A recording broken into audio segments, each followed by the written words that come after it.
Hello everyone. तो आज हम प्रेमचंद की अनमोल कहानियों में से एक कहानी जिसका नाम है निर्वासन वो पढ़ेंगे। तो चलिए स्टार्ट करते हैं। परशुराम। वहीं वहीं दालान में ठहरो। मर्यादा। क्यों, क्या तुम मुझ में कोई छूत लग गई? परशुराम। पहले ये बताओ, तुम इतने दिनों कहाँ रही, किसके साथ रही, किस तरह रही और फिर यहाँ किसके साथ आई, तब विचार देखी जाएगी। मर्यादा। क्या इन बातों के पूछने का यही वक्त है? फिर अवसर ना मिलेगा। परशुराम। हाँ, यही बात है। तुम स्नान करके नदी से तो मेरे साथ ही निकली थी, मेरे पीछे पीछे कुछ देर तक आई भी। मैं पीछे फिर फिर कर तुम्हें देखता जाता था, फिर एकाएक तुम कहाँ गायब हो गई। मर्यादा। तुमने देखा नहीं, नागा साधुओं का एक दल सामने से आ गया। सब आदमी इधर उधर दौड़ने लगे, मैं भी धक्के में पड़कर जाने किधर चली गई। ज़रा भीड़ कम हुई तो तुम्हें ढूंढने लगी, बासु का नाम ले लेकर पुकारने लगी, पर तुम ना दिखाई दिए। परशुराम। अच्छा, तब? मर्यादा। तब मैं एक किनारे बैठकर रोने लगी। कुछ सूझ ही नहीं पड़ता कि कहाँ जाऊँ, किससे कहूँ, आदमियों से डर लगता था। संध्या तक वहीं बैठी रोती रही। परशुराम। इतना तूल क्यों देती हो? वहाँ से फिर कहाँ गई? मर्यादा। संध्या को एक युवक ने आकर मुझसे पूछा, तुम्हारे घर के लोग खो तो नहीं गए हैं? मैंने कहा हाँ। तब उसने तुम्हारा नाम, पता, ठिकाना पूछा। उसने जब एक किताब पर लिख लिया और मुझसे बोला, मेरे साथ आओ, मैं तुम्हें तुम्हारे घर भेज दूंगा। परशुराम। वह आदमी कौन था? मर्यादा। वहाँ की सेवा समिति का स्वयं सेवक था। परशुराम। तो तुम उसके साथ हो ली? मर्यादा। और क्या करती? वह मुझे समिति के कार्यालय में ले गया। वहाँ एक शामियाने में एक लंबी दाढ़ी वाला मनुष्य बैठा हुआ कुछ लिख रहा था। वहीं उन सेवकों का अध्यक्ष था। और भी कितने ही सेवक वहाँ खड़े थे। उसने मेरा पता ठिकाना रजिस्टर में लिखकर मुझे एक अलग शामियाने में भेज दिया, जहाँ और भी कितनी खोई हुई स्त्रियाँ बैठी हुई थी। परशुराम। तुमने उसी वक्त अध्यक्ष से क्यों ना कहा कि मुझे पहुँचा दीजिए? मर्यादा। मैंने एक बार नहीं, सैकड़ों बार कहा, लेकिन वह यही कहते रहे, जब तक मेला ना खत्म हो जाए और सब खोई हुई स्त्रियाँ एकत्र ना हो जाए, मैं भेजने का प्रबंध नहीं कर सकता। मेरे पास ना इतने आदमी हैं, ना इतना धन। परशुराम। धन की तुम्हें क्या कमी थी? कोई एक सोने की चीज़ बेच देती तो काफ़ी रुपए मिल जाते। मर्यादा। आदमी तो नहीं थे। परशुराम। तुमने ये कहा था कि खर्च की कुछ चिंता ना कीजिए, मैं अपना गहना बेचकर अदा कर दूंगी। मर्यादा। नहीं, ये तो मैंने नहीं कहा। परशुराम। तुम्हें उस दशा में भी गहने इतने प्रिय थे? मर्यादा। सब स्त्रियां कहने लगी, घबराई क्यों जाती हो, यहाँ किस बात का डर है, हम सभी जल्द से जल्द अपने घर पहुँचना चाहती हैं, मगर क्या करें। तब मैं भी चुप हो रही। परशुराम। और सब स्त्रियां कुएं में गिर पड़ती तो तुम भी गिर पड़ती? मर्यादा। जानती तो थी कि ये लोग धर्म के नाते मेरी रक्षा कर रहे हैं, कुछ मेरे नौकर या मजूर नहीं है, फिर आग्रह किस मुंह से करती। ये बात भी है कि बहुत सी स्त्रियों को वहां देखकर मुझे कुछ तसल्ली हो गई। परशुराम। हाँ, इससे बढ़कर तस्कीन की और क्या बात हो सकती थी? अच्छा, वहाँ के दिन तस्कीन का आनंद उठाती रही, मेला तो दूसरे ही दिन उठ गया होगा। मर्यादा। रात भर मैं स्त्रियों के साथ उसी शामियाने में रही। परशुराम। अच्छा, तुमने मुझे तार क्यों न दिलवा दिया? मर्यादा। मैंने समझा, जब ये लोग पहुँचने को कहते ही हैं तो तार क्यों दूँ। परशुराम। खैर, रात को तो तुम वहीं रही, युवक बार बार भीतर आते जाते रहे होंगे। मर्यादा।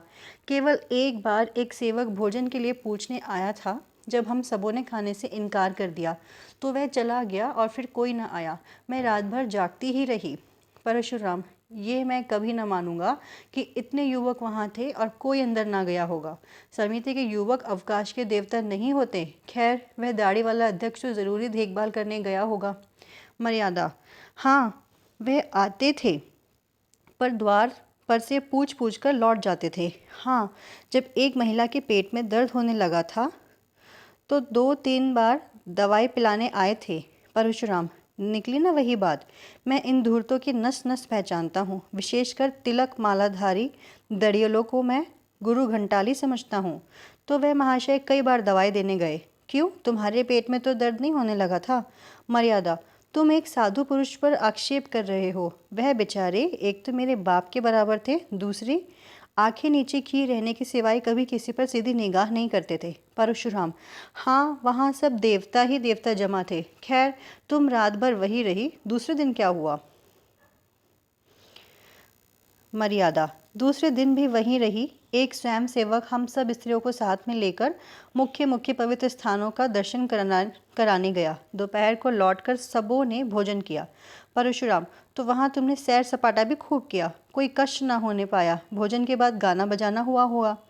मर्यादा, गाना बजाना तो नहीं, हाँ सब अपना अपना दुखड़ा रोती रही। शाम तक मेला उठ गया तो दो सेवक हम लोगों को लेकर स्टेशन पर आए। परशुराम, मगर तुम तो आज 7वें दिन आ रही हो और वह भी अकेली। मर्यादा, स्टेशन पर एक दुर्घटना हो गई। परशुराम, हाँ यह तो मैं समझ ही रहा था। क्या दुर्घटना हुई? मर्यादा, जब सेवक टिकट लेने जा रहा था तो एक आदमी ने आकर उससे कहा, यहाँ गोपीनाथ की धर्मशाला में एक बाबूजी ठहरे हुए हैं, उनकी स्त्री खो गई है। उनका भला सा नाम है, गोरे गोरे लंबे से खूबसूरत आदमी हैं, लखनऊ में मकान है, जवाई टोले में। तुम्हारा हुलिया उसने ऐसा ठीक बयान किया कि मुझे उस पर विश्वास आ गया। मैं सामने आकर बोली, तुम बाबूजी को जानते हो? वह हंसकर बोला, जानता नहीं हूँ तो तुम्हें तलाश क्यों करता फिरता हूँ। तुम्हारा बच्चा रो रो कर हलकान हो रहा है। सब औरतें कहने लगी, चली जाओ, तुम्हारे स्वामी जी घबरा रहे होंगे। स्वयं सेवक ने उससे 2-4 बातें पूछकर मुझे उसके साथ कर दिया। मुझे क्या मालूम था कि मैं किसी नर पिशाच के हाथों पड़ जाती हूँ। दिल में खुशी थी कि अब बासु को देखूंगी, तुम्हारे दर्शन करूंगी। शायद इसी उत्सुकता ने मुझे असावधान कर दिया। परशुराम, तो तुम उस आदमी के साथ चल दी? वह कौन था? मर्यादा, क्या बतलाऊं कौन था, मैं तो समझती हूँ कोई दलाल था। परशुराम, तुम्हें ये ना सूझी कि उससे कहती जाकर बाबूजी को भेज दो। मर्यादा, अदिन आते हैं तो बुद्धि भ्रष्ट हो जाती है। परशुराम, कोई आ रहा है। मर्यादा, मैं गुसल खाने में छिप जाती हूँ। परशुराम, आओ भाभी, क्या अभी सोई नहीं? 10 तो बज गए होंगे। भाभी, वासुदेव को देखने को जी चाहता था भैया, क्या सो गया? परशुराम, हाँ वह तो अभी रोते रोते सो गया है। भाभी, कुछ मर्यादा का पता मिला? अब पता मिले तो भी तुम्हारे किस काम की? घर से निकली हुई त्रिया थान से छूटी हुई घोड़ी है जिसका कुछ भरोसा नहीं। परशुराम, कहाँ से कहाँ मैं उसे लेकर नहाने गया। भाभी, होनहार है भैया, होनहार। अच्छा तो मैं जाती हूँ। मर्यादा बाहर आकर, होनहार नहीं है, तुम्हारी चाल है। वासुदेव को प्यार करने के बहाने तुम इस घर पर अधिकार जमाना चाहती हो। परशुराम, बको मत, वह दलाल तुम्हें कहाँ ले गया? मर्यादा, स्वामी ये ना पूछिए, मुझे कहते लज्जा आती है। परशुराम, यहाँ आते तो और भी लज्जा आनी चाहिए थी। मर्यादा, मैं परमात्मा को साक्षी देती हूँ कि मैंने उसे अपना अंग भी स्पर्श नहीं करने दिया। परशुराम, उसका हुलिया बयान कर सकती हो? मर्यादा, सांवला सा छोटे दिल का आदमी था, नीचे क्रूर कुर्ता पहने हुए था। परशुराम, गले में ताबीज़ भी थी? मर्यादा, हाँ थी तो। परशुराम, वह धर्मशाला का मेहतर था, मैंने उससे तुम्हारे गुम हो जाने की चर्चा की थी, उस दुष्ट ने उसका वह स्वांग रचा। मर्यादा, मुझे तो वह कोई ब्राह्मण मालूम होता था। परशुराम, नहीं मेहतर था, वह तुम्हें अपने घर ले गया। मर्यादा, हाँ उसने मुझे तांगे पर बैठाया और एक तंग गली में एक छोटे से मकान के अंदर ले जाकर बोला, तुम यहीं बैठो, तुम्हारे बाबूजी यहीं आएंगे। अब मुझे विदित हुआ कि मुझे धोखा दिया गया। रोने लगी। वह आदमी थोड़ी देर के बाद चला गया और एक बुढ़िया आकर मुझे भांति भांति के प्रलोभन देने लगी। सारी रात रोक कर काटी। दूसरे दिन दोनों फिर मुझे समझाने लगे कि रो रो कर जान दे दोगी, मगर यहाँ कोई तुम्हारी मदद को ना आएगा। तुम्हारा एक घर छूट गया, हम तुम्हें उससे कहीं अच्छा घर देंगे जहाँ तुम सोने के कौर खाओगी और सोने से लद जाओगी। जब मैंने देखा कि यहाँ से किसी तरह नहीं निकल सकती तो मैंने कौशल करने का निश्चय किया। परशुराम, खैर सुन चुका, मैं तुम्हारा ही कहना मान लेता हूँ कि तुमने अपने सतीत्व की रक्षा की, पर मेरा हृदय तुम्हारी घृणा करता है। तुम मेरे लिए फिर वह नहीं हो सकती जो पहले थी। इस घर में तुम्हारे लिए स्थान नहीं है। मर्यादा, स्वामी जी ये अन्याय न कीजिए, मैं आपकी वही स्त्री हूँ जो पहले थी। सोचिए मेरी क्या दशा होगी। परशुराम, मैं ये सब सोच चुका और निश्चय कर चुका, आज 6 दिन से यही सोच रहा हूँ। तुम जानती हो कि मुझे समाज का भय नहीं है। छूत विचार को मैंने पहले ही तिलांजलि दे दी, देवी देवताओं को पहले ही विदा कर चुका, पर जिस स्त्री पर दूसरी निगाहें पड़ चुकी, जो 1 सप्ताह तक न जाने कहाँ और किस दशा में रही, उसे अंगीकार करना मेरे लिए असंभव है। अगर यह अन्याय है तो ईश्वर की ओर से है, मेरा दोष नहीं। मर्यादा, मेरी विवशता पर आपको ज़रा भी दया नहीं आती।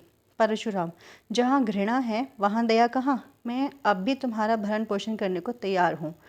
जब तक जीऊँगा तुम्हें अन्न वस्त्र का कष्ट ना होगा, पर तुम मेरी स्त्री नहीं हो सकती। मर्यादा, मैं अपने पुत्र का मुंह ना देखूं अगर किसी ने मुझे स्पर्श भी किया हो। परशुराम, तुम्हारा किसी अन्य पुरुष के साथ क्षण भर एकांत में रहना तुम्हारी पतिव्रत को नष्ट करने के लिए बहुत है। यह विचित्र बंधन है, रहे तो जन्म जन्मांतर तक रहे, टूटे तो क्षण भर में टूट जाए। तुम ही बताओ, किसी मुसलमान ने ज़बरदस्ती मुझे अपना उच्छिष्ट भोजन खिला दिया होता तो तुम मुझे स्वीकार करती। मर्यादा, वह तो दूसरी बात है। परशुराम, नहीं, एक ही बात है। जहाँ भावों का संबंध है यहाँ वहाँ तर्क और न्याय से काम नहीं चलता। यहाँ तक कि अगर कोई कह दे कि तुम्हारे पानी को मेहतर ने छू लिया है, तब भी उसे ग्रहण करने से तुम्हें घृणा आएगी। अपने ही दिल से सोचो कि तुम्हारे साथ न्याय कर रहा हूँ या अन्याय। मर्यादा, मैं तुम्हारी छुई हुई चीज़ें न खाती, तुमसे पृथक रहती, पर तुम्हें घर से तो ना निकाल सकती थी। मुझे इसलिए ना दुत्कार रहे हो कि तुम घर के स्वामी हो और समझते हो कि मैं इसका पालन करता हूँ। परशुराम, ये बात नहीं है, मैं इतना नीच नहीं हूँ। मर्यादा, तो तुम्हारा अंतिम निश्चय है। परशुराम, हाँ, अंतिम। मर्यादा, जानते हो इसका परिणाम क्या होगा। परशुराम, जानता भी हूँ और नहीं भी जानता। मर्यादा, मुझे वासुदेव को ले जाने दोगे। परशुराम, वासुदेव मेरा पुत्र है। मर्यादा, उसे एक बार प्यार कर लेने दोगे। परशुराम, अपनी इच्छा से नहीं, तुम्हारी इच्छा हो तो दूर से देख सकती हो। मर्यादा, तो जाने दो, न देखूंगी, समझ लूंगी कि विधवा भी हूँ और बांझ भी। चलो मन, अब इस घर में तुम्हारा विवाह नहीं है, चलो जहाँ भाग्य ले जाए।